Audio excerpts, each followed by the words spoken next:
नमस्कार दोस्तों, मैं डॉक्टर कार Reddy Sridhar Reddy, founder of Circumcure. आज बहुत इम्पोर्टेंट टॉपिक है। मेल में जो लिंग के सामने जो चमड़ा रहता है उसको हम लोग फोरस्किन बोलते हैं। ये फोरस्किन का इश्यूज पैदा होने से मरने के टाइम तक किसी को भी इन्फेक्शन और इन्फ्लेमेशन आने का चांसेस रहता। तो हमारा ग्रैंड पेरेंट्स या पेरेंट्स नहाने के टाइम पे बच्चे का ऊपर जो स्किन रहता है, लिंग के सामने स्किन, उसको फोरस्किन बोलते हैं ना, वो फोरस्किन को पीछे और सामने करना, प्रैक्टिस करना। नहीं तो क्या होता है, 5 साल में ये चमड़े, सामने का चमड़ा पूरा स्ट्रक होके पीछे नहीं आता।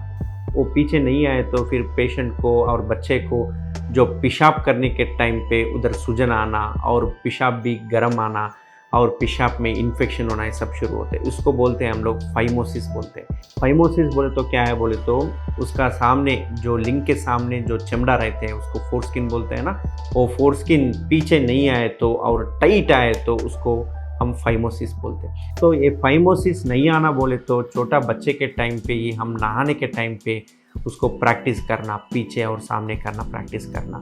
और 5 साल के बच्चे को नहाने के टाइम पे उसको बोलना है कैसे करना, पीछे करके कैसे नहाना बोल के हम, और कैसे क्लीन करना, ये सब सिखाना ज़रूर होता है। क्योंकि ये नहीं सिखाए तो फिर बच्चे 15 साल या 20 साल के टाइम पे और शादी के पहले उन लोगों का जो चमड़ा फोरस्किन पीछे नहीं आते, और पीछे आए तो भी वेरी टाइट आता।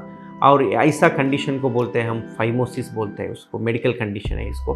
ये फाइमोसिस आने वाले पेशेंट को और ये रिकरेंट यूरिन ट्रैक्ट इन्फेक्शन आने के टाइम पे हम सर्जरी कंफर्म करना पड़ता और सर्जरी करना भी पड़ता। ये फाइमोसिस को परमानेंट ट्रीटमेंट, परमानेंट सॉल्यूशन बोले तो ये सर्कमसिशन सर्जरी बोलते हैं उसको। ये सर्कमसिशन सर्जरी बोले तो ये लिंग के सामने जो चमड़ा रहता है उसको निकालने का प्रोसीजर को हम सर्कमसिशन सर्जरी बोलते हैं। ये सर्कमसिशन सर्जरी हम अभी सरकमक्यूर की तरफ से ओरिजिनल KSR स्टेपलर से हम लोग करना शुरू हो गया। एक छोटे बच्चे को बोले तो 5 to 10 ईयर्स के बच्चे को थोड़ा सा सेडेशन बोले तो सोने का दवा दे के हम 5 मिनट में सर्जरी करते और 1 घंटे में बच्चे को डिस्चार्ज भी करते।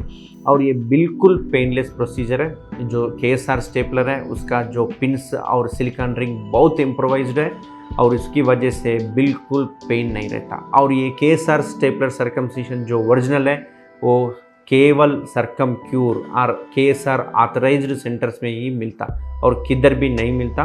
और ज़्यादा सेंटर्स में बहुत डुप्लीकेट का प्रोडक्ट्स यूज़ कर रहे हैं। उसकी वजह से क्या होता बोले तो सर्जरी तो होता है मगर सर्जरी होने के बाद कॉस्मेटिक रिजल्ट्स नहीं आता और बहुत सूजन आता और ब्लीडिंग आने का चांसेस रहता और ड्रेसिंग भी करना पड़ता।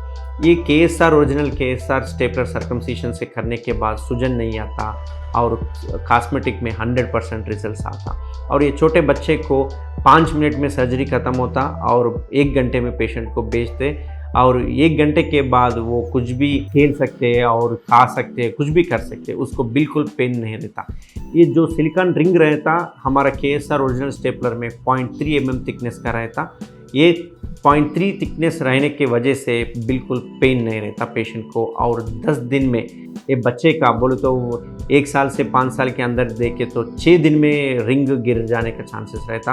और 5 to 10 ईयर्स का बच्चे को देखे तो 10 से 15 दिन में पूरा रिंग गिर जाता। ये गिरने के बाद वो पूरा पिंस जो अटक रहता वो पूरा निकाल के गिर जाता, वो सिलिकॉन रिंग के थ्रू निकल जाता। तो ये KSR ओरिजिनल स्टेपलर सर्कमसिशन से करने से फ़ायदा क्या है ना, जो ब्लीडिंग और पेन कुछ भी नहीं रहता और 10 मिनट में सर्जरी ख़त्म होता। तो ये हमारा सेंटर्स अभी पूरा थ्रूआउट इंडिया में खुला है। KSR ऑथराइज्ड सेंटर, सरकमक्यूर सेंटर्स में हमारा KSR स्टेपलर्स ओरिजिनल्स अवेलेबल है।